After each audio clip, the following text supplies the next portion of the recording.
a preguntar esto, por ejemplo. ¿Eso significa que entonces nuestro podcast tendrás que pagar más plata para escucharlo bien? ¿O si no lo escuchas entrecortado? ¿O tenemos que pagar nosotros? ¿O? Bueno, eso depende de tu proveedor de internet. O sea, el hecho de que hayan acabado con la neutralidad de la red no significa automáticamente que van a cambiar la forma como se venden los servicios de internet, ¿no? Simplemente abren la puerta para que eso suceda. O eliminan las regulaciones para que suceda en Estados Unidos, ¿no? Que eso, por supuesto, Claro. Tiene otras repercusiones en otras partes del mundo, ¿no? Si usas Tor o si usas routers así y estás en Estados Unidos, no puedes pasar por otro, porque tu servidor de internet es el mismo, supongo. Entonces eso no funciona. No puedes utilizar programas para salir de otro lado. Sí, quizás hacen filtrado, pero aunque no estoy seguro, porque, claro, la base es que si todo el tráfico de internet es igual, entonces tú estás protegido, relativamente protegido en contra del filtrado y en contra del lo que llaman, no sé cómo se dice en español, traffic shaping, que es tratar de identificar el tipo de tráfico que tienes dependiendo de la forma que tiene, ¿no? Claro. O sea, entonces, ¿sabes? Si tú te conectas en ciertos puertos y estás bajando mucha información en continuo, probablemente estés haciendo torrenting, ¿no? O estés haciendo streaming de música y eso, y entonces de ahí pueden determinar qué es lo que estás haciendo. Pero si te conectas con Tor, que oculta tu tráfico, ahí la solución es bloquear el uso de Tor y ya, ¿no? Claro. Que bueno, es complicado, pero es totalmente factible, ¿no? O sea, me parece como que teníamos el problema de los filter bubbles, ¿no? Que había aparecido con sitios como Facebook, Google, etcétera, que estaban como tratando de proponerte, ofrecerte información que va más de acuerdo con lo que tú parecías estar buscando. Y estamos tratando de luchar contra eso para quitar los filter bubbles y encima nos tiran ahora. Claro, a mí no me afecta porque yo estoy en Francia y en Francia jamás de la vida una ley así va a pasar, mucho menos de la manera tan estúpida de que tiene 70% de republicanos y demócratas, grosso modo, que están en contra. Entonces en Francia creo que la cosa política se funge de otra manera y estás en Europa es mucho más complicado. Sí. Pero la verdad es que echa para atrás todo ese tipo de trabajo, ¿no? Bueno, hace tiempo alguien compartió, y no sé si que es verdad, la verdad es que ni siquiera me dediqué a investigar si era cierto o no. Alguien compartió una foto de unos servicios de internet en Portugal en el que el proveedor vendía distintos paquetes según las páginas web a las que querías acceder, ¿no? Entonces te vendían, ¿sabes? El paquete de WhatsApp y Facebook por tanto, el paquete de Google y navegación de internet por tanto, etcétera, etcétera, ¿no? Que no sé, claro, capaz es mentira, pero sí, quizás es verdad, ¿no? Y quizás eso esté permitido dentro de la Unión Europea, ¿no? Porque al final, eso, en la Unión Europea hay, bueno, eso, protecciones muy estrictas sobre la ley de datos, sobre los datos personales, pero no estoy seguro acerca de la neutralidad de la red. Quizás haya, pero no estoy completamente seguro. También, ¿sabes? Como cualquier otro tema en Estados Unidos, estaba muy políticamente cargado hace un año, 2 años, qué sé yo. A mí también me parecía mucho más... me parecía que merecía mi tiempo defender la neutralidad de la red. Ahora más bien pienso, bueno, me ha hecho pensar en no porque esté a favor del fin, no, más bien estoy a favor de que exista neutralidad de la red, ¿no? Pero me ha hecho pensar en lo difícil que es hacerle frente a un gobierno con recursos ilimitados que tiene un propósito claro, ¿no? Una agenda. Claro, y por supuesto no puedo evitar hacer el paralelismo con lo que sucedió en Venezuela, ¿no? Que en otros aspectos, por supuesto, pero eso, un grupo de gente con una motivación muy fuerte y recursos ilimitados. Tú puedes detenerlos una vez, puedes detenerlos 2 veces, pero en algún momento van a ganar, ¿no? Lo cual es terrible. Y por supuesto, toda esta aclaración es un síntoma de que estoy viejo, ¿no? Porque nunca hay que dejar de luchar. Pero también, bueno, hay como que elegir las batallas, ¿no? ¿Sabes? ¿Defiendo la neutralidad de la red o me encargo de que mis hijas tengan la mejor educación? O, ¿sabes? Sé que es una cosa como muy egoísta y es una falsa equivalencia además. Quizás sea como una manera muy fácil para mí de salirme de la polémica. Pero por otro lado pienso que, bueno, ¿pero qué vas a hacer para detenerlos, no? Tienen el control de todo, tienen el control del ente regulador. ¿Qué piensas hacer para no, sabes, salvo intervención extranjera o sanciones económicas, no puedes detenerlo? Lo mismo pasa No, lo mismo pasa con la Agencia de Protección Ambiental. ¿Qué vas a hacer? ¿Sabes? La única manera de hacerlos entrar en razón es decir, bueno, ¿sabes qué? No vamos a comprar más hidrocarburos de Estados Unidos o no vamos a comprar más productos, ¿sabes? Vamos a ponerle impuestos a los productos fabricados en Estados Unidos o diseñados en Estados Unidos y fabricados en China porque no estamos de acuerdo con las decisiones que están tomando con respecto al medio ambiente. Entonces, hasta que firmen el Acuerdo de París, otra vez, no estamos, ¿sabes? Vamos a ponerles impuestos a los productos de Apple, por ejemplo. Y entonces, claro, vas a tener, ¿sabes? 20 millones de personas quemándote las oficinas del gobierno porque le pones impuestos a los productos de Apple. claro. No, Entonces, pero yo lo veo distinto. O sea, yo creo que no lo puedes detener. Sí, tienes razón. Sí. O sea, ningún gobierno, como bien lo señalas, que tenga toda esa capacidad y todo ese recurso económico es indetenible.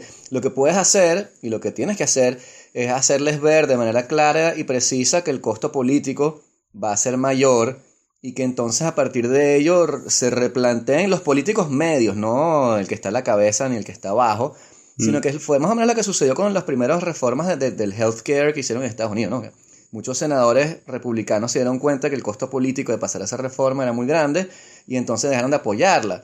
Entonces, sí, por un lado no los puedes detener, pero por otro lado sí les puedes hacer entender que si pasan eso, las próximas elecciones, que son que en año y medio, 2 años, sí. en Estados Unidos, tú les vas a hacer pagar de manera bastante complicada. Y la otra cosa es que en base a la regulación ambiental que mencionabas, no sé si viste la intervención de Macron el otro día en la televisión, que el tipo explicó, le pusieron justamente esa pregunta: ¿qué hacemos con Estados Unidos que no firmó el Acuerdo de París?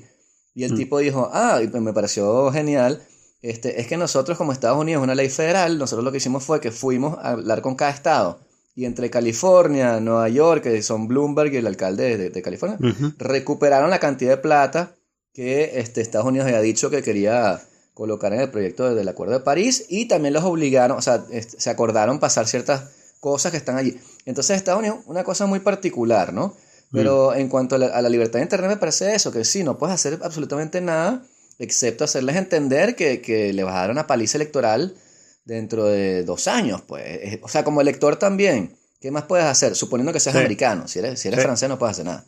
Pero es la única carta que tienes para jugar, es o eso o la huelga y las protestas.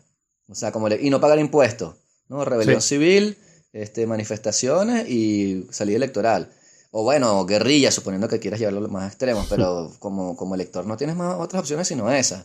Entonces, lo que me parecía significativo, y ahí es que te quería hacer el comentario, es que me parece como ejemplificante de lo que es la teoría neoliberal que discutíamos hace la semana pasada, la anterior, pues que estamos hablando sobre la protección y el control, ¿no? Yo te estaba diciendo que estaba a favor de ciertos tipos de proteccionismo y tú no estabas tan de acuerdo, ¿no? Entonces me parece que esta es como la ejemplificación perfecta de que si tú quitas el control, porque supuestamente le estás quitando regulaciones a los proveedores de internet a través del Estado, al quitárselo, lo único que estás haciendo es transfiriendo ese control y esa regulación al dinero y a la empresa privada.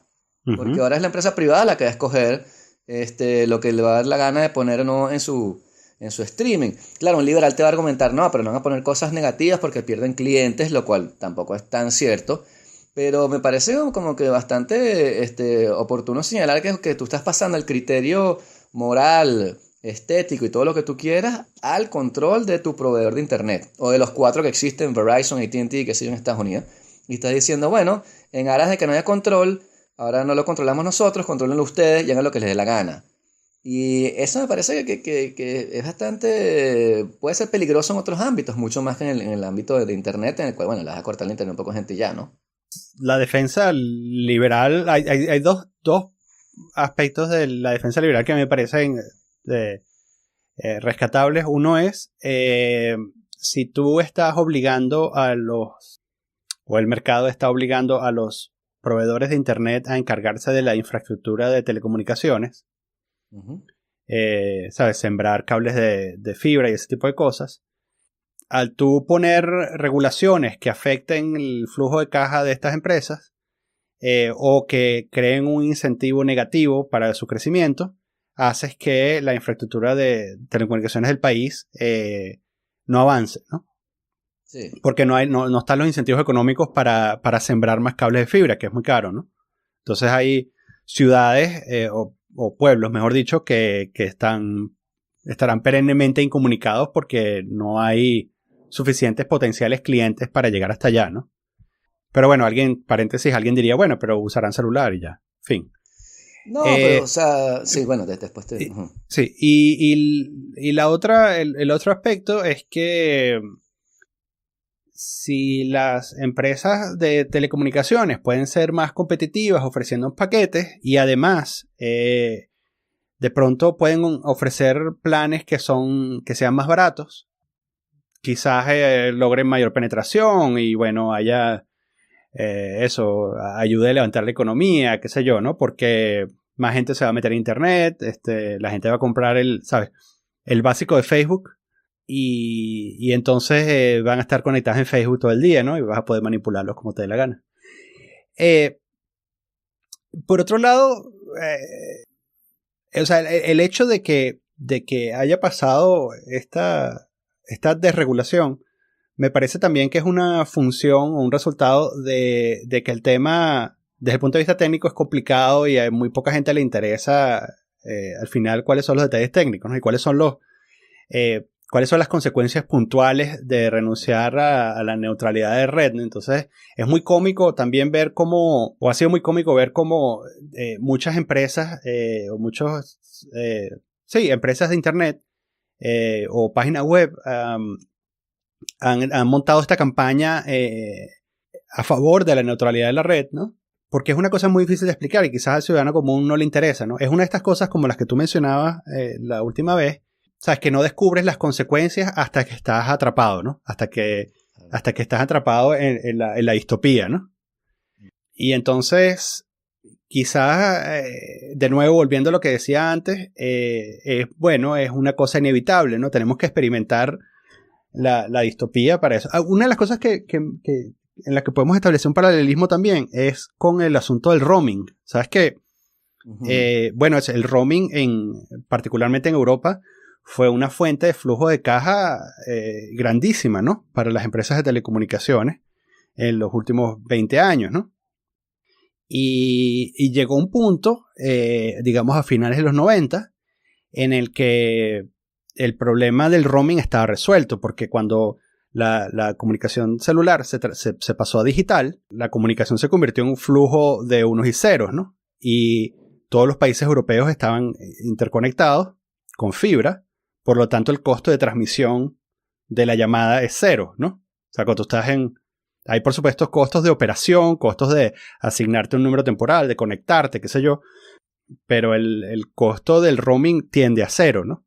Y las empresas de telecomunicaciones se aprovecharon de esto durante muchos años hasta que la Unión Europea los obligó a quitar el roaming, ¿no? Entonces, claro, le dieron un deadline, ¿no? Para finalizar la implementación de esta nueva ley que eliminaba el roaming.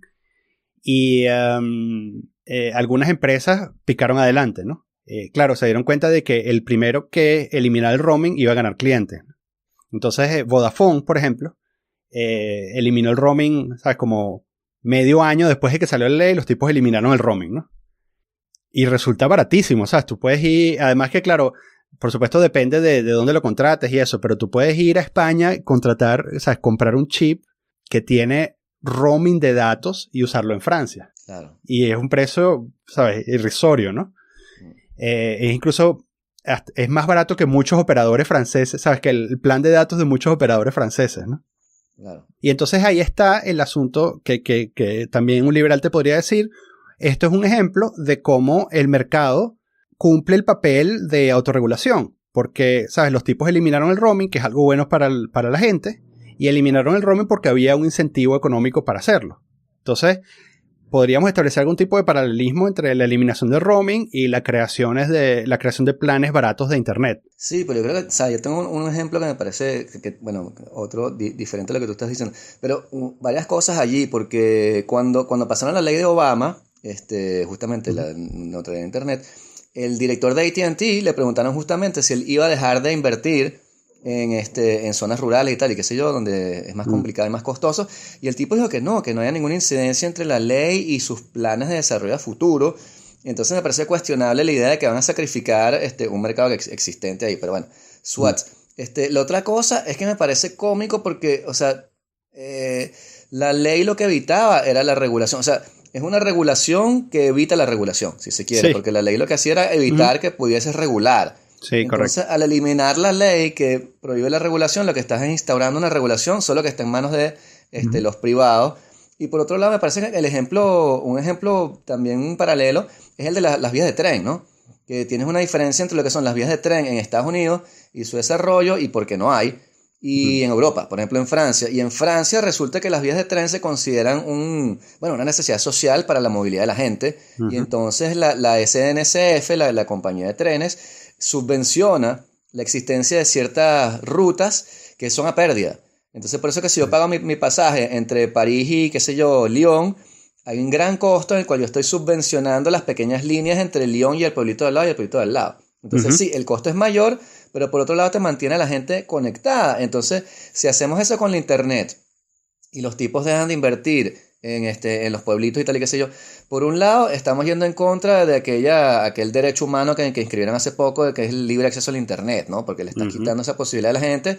Y por otro lado estamos empujando una vez más a todo el mundo a venirse a las megalópolis, que es donde está todo hoy en día.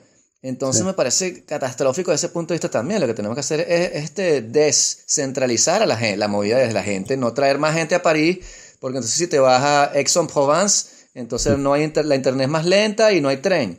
¿Quién se va a ir a vivir para allá?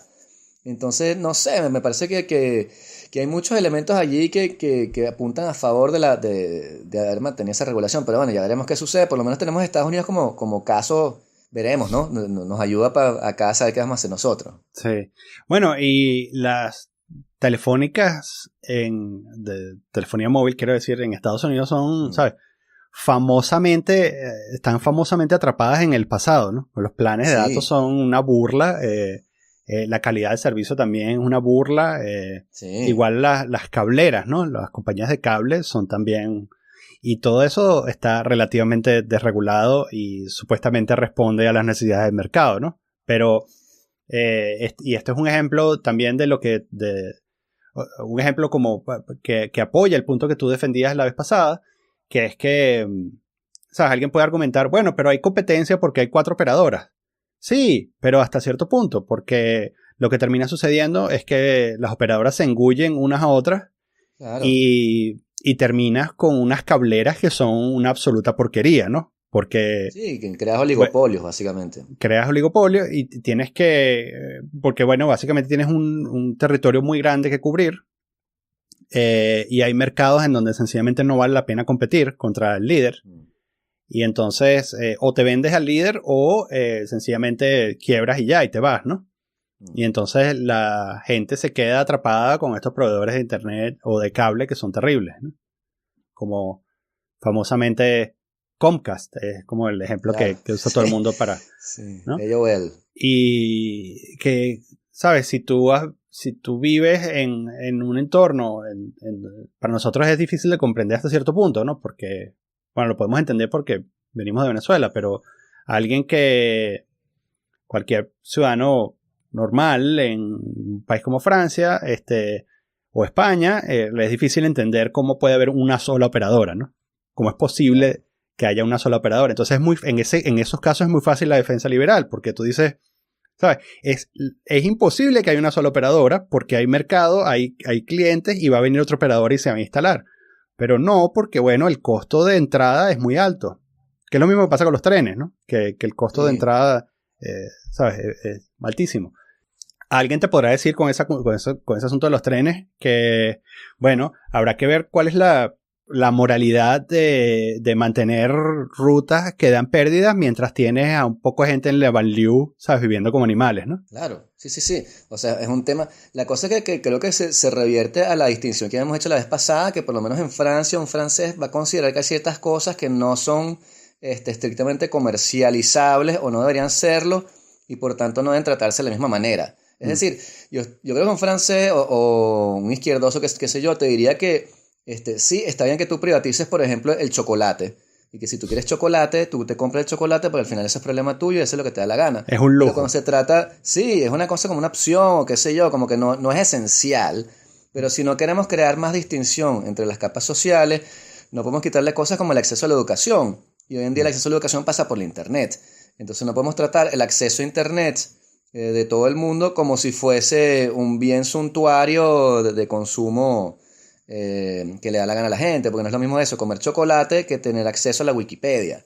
Uh-huh. Entonces, ¿por qué le estamos tratando de esa manera? Y esa es la gran barrera con la cual los franceses se han opuesto a la desregulación de muchas cosas en Francia, como te decía la vez pasada con el cine, por ejemplo, que te van a decir, no, el cine no es un comercio, no es un negocio, es un instituto cultural, se mantiene así. Los trenes son un punto de contacto entre las capas sociales, no vamos a alienar a la gente del pueblo tal y queremos que se queden allí. Y entonces hay varias cosas que ellos dicen como que no, esto no se vende, esto es otra cosa y lo metemos aparte. Y en ciertos otros sectores la sociedad lo van a desregular. Ahora, no sé si sea eficaz o si sea una buena aproximación. Obviamente es más caro, pero te mantiene un tejido social. Cuando tú vas por los pueblos de Francia, chamos, hay partes que están muy incomunicadas, pues que tú dices, wow, si dejamos a esta gente al abandono, bueno, va a suceder como en Venezuela, pues que se centralizó todo, se abandonó todo y lo que funciona son las ciudades y las ciudades están colapsadas. Y todos los días llega más gente del interior porque no hay luz y no hay agua y no hay tren, no hay un coño. Entonces se vienen todos y entonces es un desastre social. Y lo que estamos tratando de hacer es lo contrario.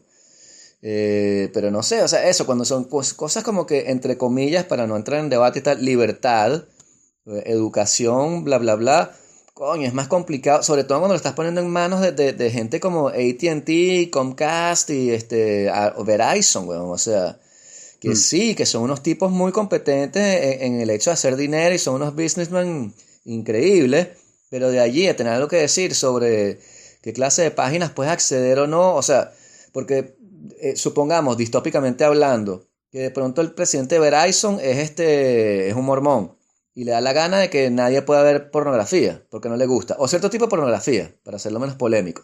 Uh-huh. El tipo dice cosas que si tríos y vainas así raras o pornografía gay no se puede ver porque no está de acuerdo, yo soy católico. ¿Qué vas a hacer? Bueno, te puedes ir con la otra operadora. Pero ¿qué sucede si la otra operadora piensa? O sea, ¿por qué tienes que estar pasando por eso? ¿Por qué no puedo hacer yo con mi internet lo que me da la gana? Y si a mí lo que me gusta es ver tríos homosexuales, ese es problema mío y lo pago y ya. No, porque el señor de Verizon... Entonces, coño, es más fácil hacer presión contra el Estado, que tiene gente que tú estás eligiendo y que le está diciendo, no, es inconstitucional y tienes una Corte Suprema que te va a decir, no, la gente tiene el derecho de lo que le dé la gana, que hacer presión con el presidente de Verizon, que le vas a mandar una carta, no te la va a responder, le vas a mandar un tweet, no te la va a responder y al final te va a decir, bueno, vete por otro operador, no hay, qué cómico, quédate aquí entonces y gasta un poco de plata en Tor y unos routers y una vaina para poder ver YouPorn chino. Sobre todo porque si el país tiene valores republicanos, o sea, creo entender que lo que dices es que el efecto es más inmediato, más directo, ¿no? O sea, cuando tú tomas malas decisiones, las consecuencias son más inmediatas, mientras que si tú tomas malas decisiones y eres el presidente de Verizon, bueno, ¿sabes? Pierdes 1,000 clientes y ganas 990, entonces sales ganando, ¿no? Sí, no. O sales perdiendo 10 clientes, pero 10 clientes no importan para nada, ¿sabes? No. Sí, o esas empresas que dicen, bueno, no importa la ganancia, yo no voy a contratar homosexuales o no le voy a vender esto a tal persona, los trans aquí no tienen... O sea, son cosas que liberalmente hablando, el análisis liberal o que saldría de Ayn Rand sería decir que para el tipo tiene más valor discriminar a esta gente que la plata que va a hacer. Si esa es la ecuación que estás haciendo desde el punto de vista liberal estrictamente económico, ¿no? Porque el tipo está dejando pasar esta plata para imponer esta moral. Eso no tiene sentido. Sí, tiene sentido si para él discriminar contra los gays vale más que este $1.000.000 que estoy poniendo aquí. De pronto el tipo dice, no, me parece un buen precio a pagar, aquí no van a trabajar los transexuales, o qué sé yo. Y cosas, o no, qué sé yo, no le va a hacer una torta a una pareja gay que se va a casar y a mí no me importa cuánta plata me den, no quiero hacer la torta, pues entonces son cosas así bueno, que son complicadas, pero por un lado es decepcionante y por otro lado no es tan sorprendente que haya sucedido eso bajo la egidia de Trump, ¿no? Sí, claro, era de esperarse. Sí. Pero es también, yo lo veo sucede. también como el destino de los Estados Unidos, ¿no? De alguna manera es cónsono con la idea muy particular que puedo tener yo de los Estados Unidos. O sea, que si en algún país va a ocurrir eso, es en Estados Unidos. Claro, en Estados Unidos. Que llegará el punto en el que China será más libre en ciertas cosas de Internet de lo que es Estados Unidos. ¿Sabes? Deliberadamente o no, pero por presión de distintos actores. Incluso, sí. Si te pones a ver lo que hablábamos hace unos días acerca de ese entramado bizantino de lenguaje que tienen los gringos en la cabeza sobre qué se puede decir y qué no se puede decir, en qué ocasión y, ¿sabes? Es de una manera bastante clara una coerción de libertad, ¿no? Y es una coerción de libertad perpetuada por la sociedad, pero también, o sea, por los individuos, pero también por los medios y por los políticos, ¿no? Al cargar políticamente absolutamente todos los temas, lo que estás haciendo es imponiendo un método de control también. Tú no puedes ser gay y defender la abolición de la neutralidad de red, porque es inconsistente con los valores de uno u otro partido, ¿sabes? Claro, como que si eres liberal, o sea, liberal como lo entienden los americanos, tienes que estar a favor de los géneros. Es como el típico caso del negro republicano, ¿no? Pero es... Exacto. ¿Sabes? Entonces, si tú eres negro o gay, entonces tienes que defender la neutralidad de la red. O si eres... ¿sabes? Si eres blanco y fuiste a Yale, tienes que estar en contra del salario mínimo. Exacto. Porque si no eres un bicho raro y, ¿sabes? Eres un paria y tal, ¿no? Claro, que son cosas de construcción de la personalidad también. Pero no sé, con lo de la net yo sí vi, o sea, una parte de mí sintió como que, llegamos al llegadero. Como que hay una parte de mí que sentía que eso iba a suceder algún momento. Y que bueno, entonces como que pensé como que, todo lo que vivimos antes era la etapa pre-internet. Ahora es que empieza la verdadera internet, en la cual tienes unos proveedores que te van a regular. O sea, porque es verdad que eso de tener 4chan y un poco de blogs y vainas donde, o sea, y la dark web, donde la gente te puede vender drogas y puedes matar a la gente, o sea, todos sabíamos que eso tarde o temprano iba a desaparecer. O sea, el futuro no es como Mr. Robot, el futuro va a ser una vaina mucho más kosher. Y como dices tú, que creo que tienes toda la razón, que de pronto conseguir información sobre la Plaza Tiananmen es más fácil en Washington, pero de pronto en el futuro conseguir información sobre quién mató a Kennedy va a ser más fácil en China. ¿Sabes? Como que vas a tener que estar surfeando entre países y países dependiendo de lo que te quieran dejar o no ver. Pero sí, es triste. O sea, yo también abracé la utopía del internet y verlo morir es como que, okay. No, claro, por supuesto. Además, eso, yo siempre he sido como, ¿sabes? Un defensor así de ojos estrellados de la anarquía del internet, ¿no? Pero a medida que me hago más viejo digo, bueno, la verdad es que estos tipos tienen mucho dinero y están muy motivados para hacer lo contrario, ¿no? Y eso que tú dices, 4chan y la dark web en algún momento, bueno, serán regulados de una manera, bueno, como hicieron con los torrents, ¿sabes? Que básicamente como hicieron con Napster antes de los torrents, ¿no? Que básicamente mataron la escena. Y bueno, ahora tenemos algunos servicios convenientes que suplantaron la necesidad de torrentear o de bajarse los discos de Napster, ¿no? Pero que no son lo mismo, por supuesto, y que definitivamente cuestan dinero. Sí, y igual tú no decides la biblioteca, o sea, tú no decides la curaduría de Netflix, o sea, eso te lo imponen y ya. Sí. Entonces... Y supongo que, bueno, quizás llegue a suceder lo mismo con los mercados ilegales de la dark web, ¿no? Que llegue, o sea, si compras el plan de internet de 200 euros al mes, tienes acceso a las direcciones numeradas, ¿no? Sí. Y que, ¿sabes? Va a ser, ¿sabes? Es como un Netflix de... un Netflix de asesinato, ¿no? Donde tú puedes... Sí, que pagarás para ser libre. Pero solo puedes mandar a matar a la gente que ellos elijan. Exacto. Pues hay unos perfiles. Sí. Pero también, tú sabes, antes me dolía más también la muerte de esa libertad de internet, me dolía más antes porque quizás estaba más conectado con eso, ¿no? ¿Sabes? Con la idea, incluso, ¿sabes? La idea misma de Panfleto Negro y eso, ¿no? Quizás sea, bueno, un reflejo de mi personalidad o de que maduré o que me hice viejo, qué sé yo, o es una señal del cambio de los tiempos, ¿no? En los 90, sin hablar de internet, en los 90 tener un zine así fotocopiado era algo cool, ¿no? Pero, o sea, yo no me veo teniendo un zine en 2017. Y fotocopiándolo y, ¿sabes? Y enviándose a la gente un poco de hojas sueltas entre un sobre y tal, y, ¿sabes? mi newsletter así con los dibujos hechos a mano y tal, y, ¿sabes? Bueno, hay gente que todavía lo hace, te digo. No, si te claro, por supuesto que hay gente que lo hace. De hecho, y además cuando lo veo, que, ¿sabes? Que de vez en cuando me tropiezo con alguna exhibición ocasional de estas cosas y digo, wow, qué cool, ¿no? ¿Sabes? Que veo así, ¿sabes? Además ¿sabes? Con caricaturas grotescas que serían impublicables en cualquier otro medio. Y digo, wow, qué fino esto, ¿no? Qué bueno que alguien lo hace. Pero, por otro lado, me parece un poco adolescente, ¿no? Sí, o sea, no sé, o sea, a mí el experimento de la web, o sea, y la anarquía y la libertad, yo creo que o sea, fracasó para mí, porque yo asumí como que todo el mundo iba a tener la misma distancia irónica con sus propios puntos de vista y madurez para poder lanzarlos en la plaza pública, ver si te los destruyen y después recapacitar y decir, bueno, de pronto los liberales o los comunistas no se equivocaron tanto en este tema en particular, porque este tipo hizo un argumento razonado. Y yo creo que yo asumí que todo el mundo tenía una especie de entrenamiento en retórica y discusión y argumentación que yo ya tenía porque yo he hecho humanidades, simplemente, no porque haya hecho nada especial. Y entonces cuando me confronté con ese estiercolero así, de que tú estás tratando de hacer un argumento y te lo tuman a porrazos, así, a gritos, también eso fue lo que me llevó a mí a abandonar esa idea de intercambio, lo cual no quiere decir que yo esté a favor de que regulen eso. O sea, no es porque a mí no me haya servido, qué sé yo, los comentarios de YouTube, que yo jamás dejo un comentario ahí y nunca los leo, no por eso creo que deberían cerrarse. O sea, yo creo que simplemente a mí no me sirve y yo estoy en otras cosas y que tengo otra forma de contacto con las personas con las que quiero intercambiar.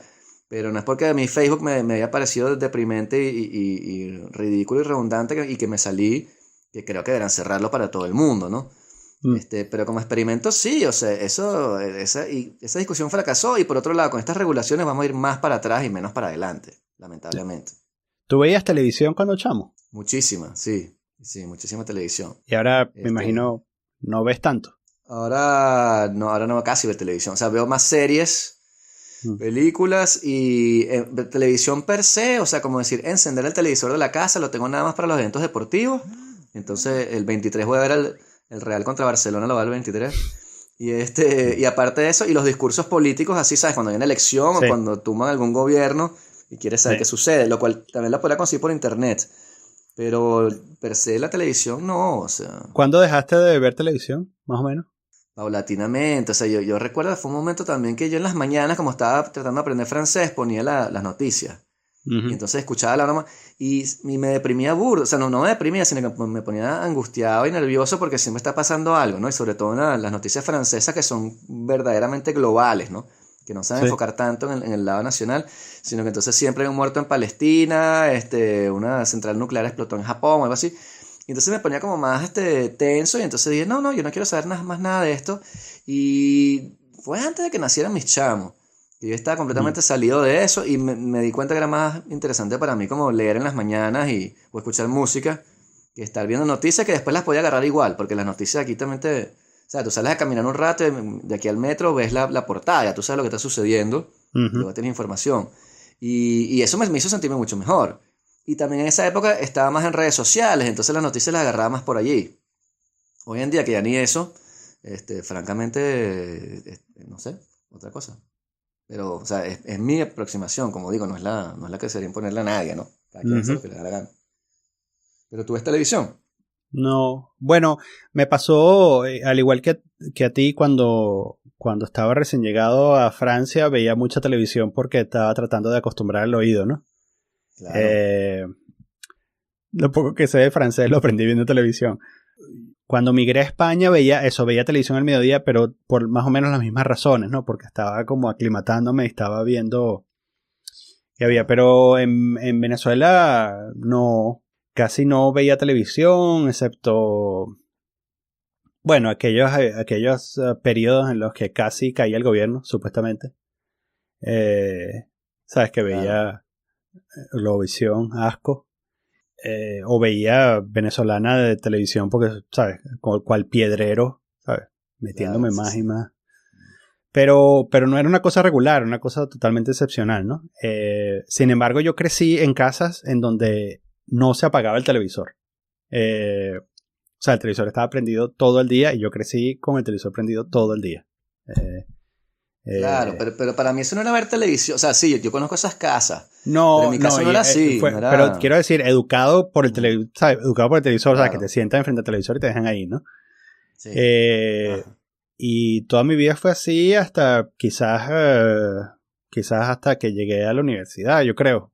Creo que fue en la Claro. universidad que empecé a dejar de ver televisión, ¿no? Pero me parecía, yo tenía amigos, eh, amigos en la escuela y eso, que no tenían, que no veían televisión. Y me parecían unos bichos súper raros, ¿no? Porque además era esta gente que no estaba, que no pillaba todas las referencias, ¿no? Entonces estaba como siempre desconectado de cómo Claro. funciona el mundo, ¿no? Eh, y bueno, y todavía me parecen súper raros, ¿no? Yo no sé si te conté que tengo un compañero de trabajo que, bueno, eso, creció en un país de Occidente y el tipo hace unos meses estábamos hablando y entonces me cuenta algo y le digo, ese es como el capítulo de Dimensión Desconocida en que pasa tal y tal cosa. Y el chamo no sabía que era Dimensión Desconocida, ¿no? Claro. Y yo decía, pero... Sí, ¿cómo no vas o a sea, saber? Sí. no podemos seguir hablando. Sí. ¿Qué hacemos?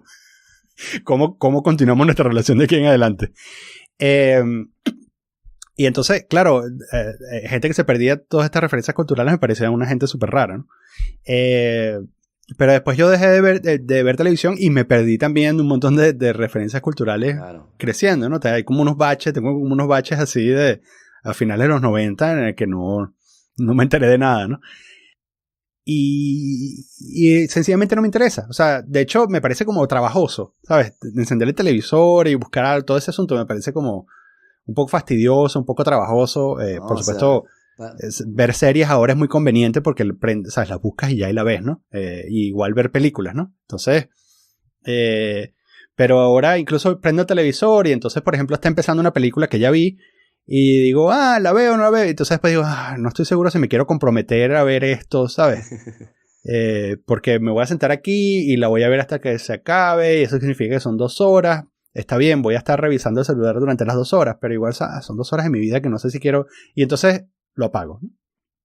claro. Eh, y bueno, claro, paréntesis, para echárnosla, en Francia la televisión cultural es muy buena, ¿no? Entonces, claro, por ejemplo, si caigo en Arte y están pasando un documental, normalmente me quedo Claro. pegado, ¿no? Porque digo, bueno, mira. Pero es muy raro, de nuevo, hace más de un mes que no prendo el televisor, por ejemplo.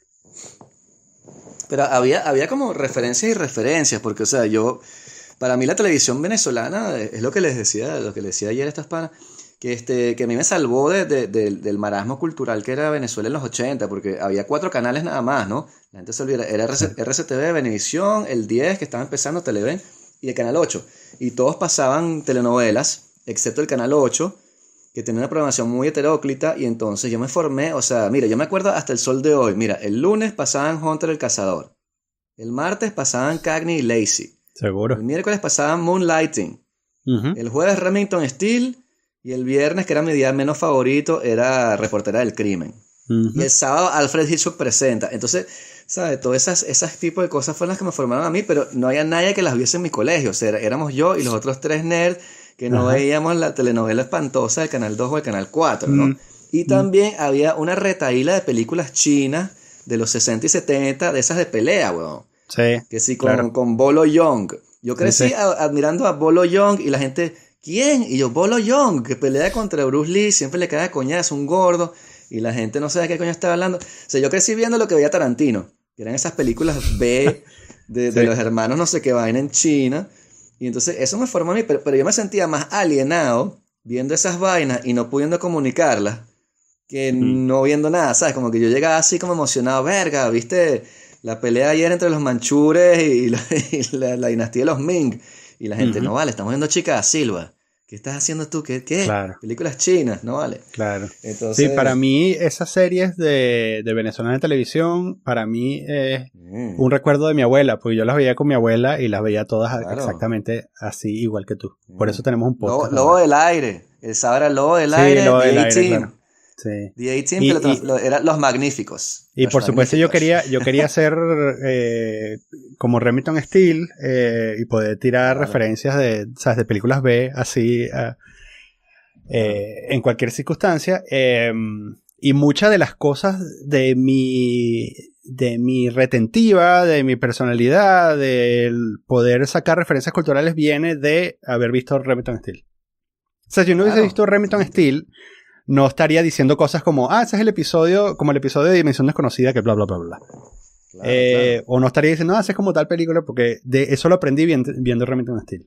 Sí, pero hay una cosa, o sea, y es lo que le decía a Andrea ayer, que yo añoro un poco esa época, pues estamos hablando con nuestra invitada y tal, que es mucho más joven, y yo le comentaba que nosotros los viernes nos íbamos a Blockbuster Video, Videocolor Yamin, y tenías que escoger 4 películas, porque era el límite, ¿no? Entonces tú las devolvías el lunes y pasabas horas viendo película, porque eran nada más 4 las que tú podías sacar. No era como Netflix, que tú lo enciendes y entonces hay 1.000.000 de películas y nunca, o sea, siempre vas a conseguir algo, hasta documentales.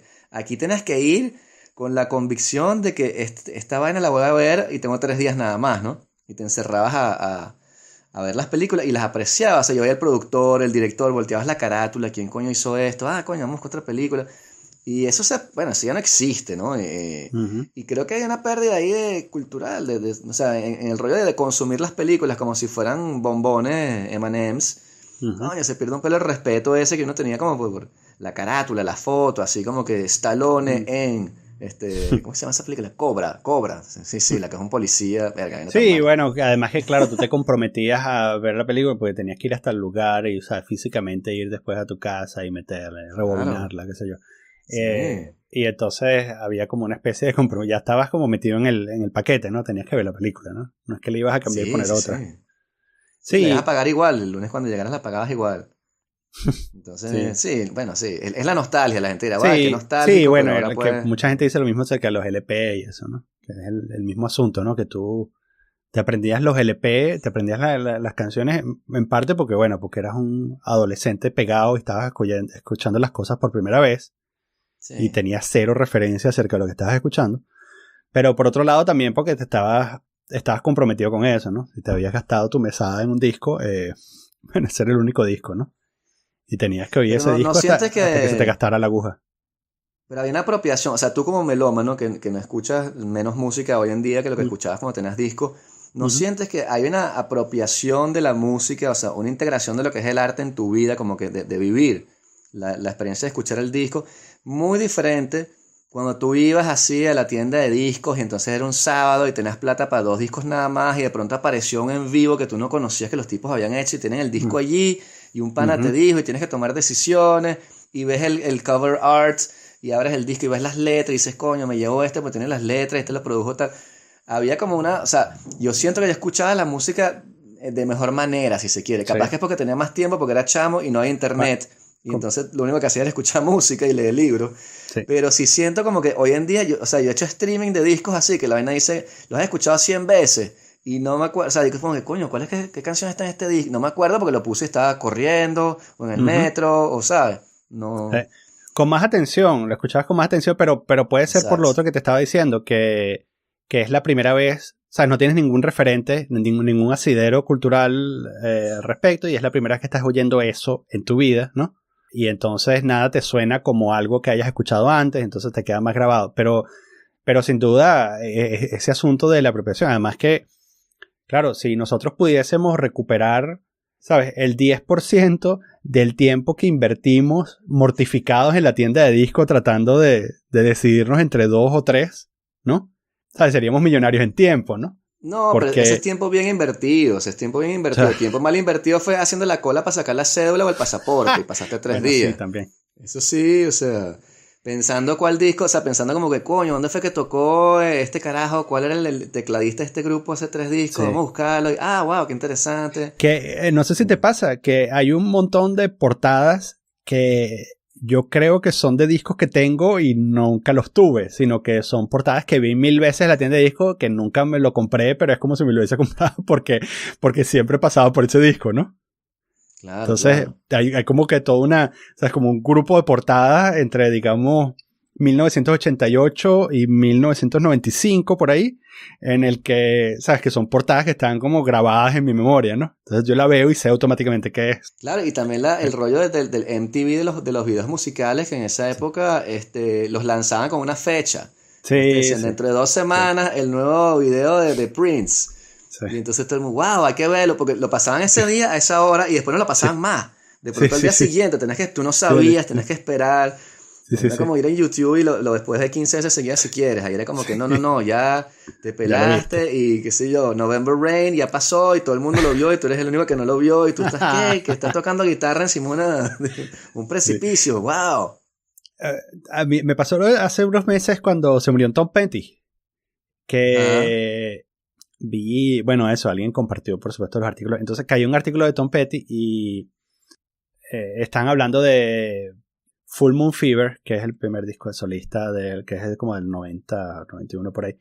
Y entonces busqué Full Moon Fever, lo tengo en la computadora y tenía como 10 años, fácilmente 10 años o más sin escucharlo, ¿no?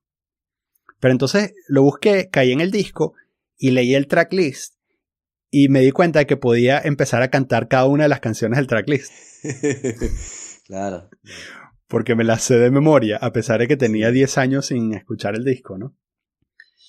Estoy viendo un podcast que se llama Dissect, así como hacer disección, ¿sabes? Como, disección, claro. ¿De quién? ¿Te acuerdas? No me acuerdo cómo se llama el que lo hace, pero es un tipo que coge un disco y hace una temporada de podcast yendo canción por canción. Wow, okay. Entonces, la primera temporada, no lo escuché, pero la primera temporada es, ¿cómo se llama el disco este de Kendrick Lamar? El de... Kid Mad City. No, el siguiente. Pimp a Butterfly. Ese, Pimp a Butterfly, es la primera temporada. Wow. Y la que estoy viendo es la segunda temporada, que es Dark Twisted Fantasy de Kanye West. Ajá. El tipo empieza a hablar o sea, el tipo cae en el primer tema del disco en el 4.º episodio, porque el resto es hablando sobre, o sea, no solo la historia de Kanye West, sino incluso se va a la estructura del hip hop. Entonces, o sea, tú puedes por supuesto abordar este tema. O sea, si vamos a hacer un podcast sobre un disco, bueno, el primer capítulo es el primer tema, o que si acaso haces un capítulo de introducción, ¿no?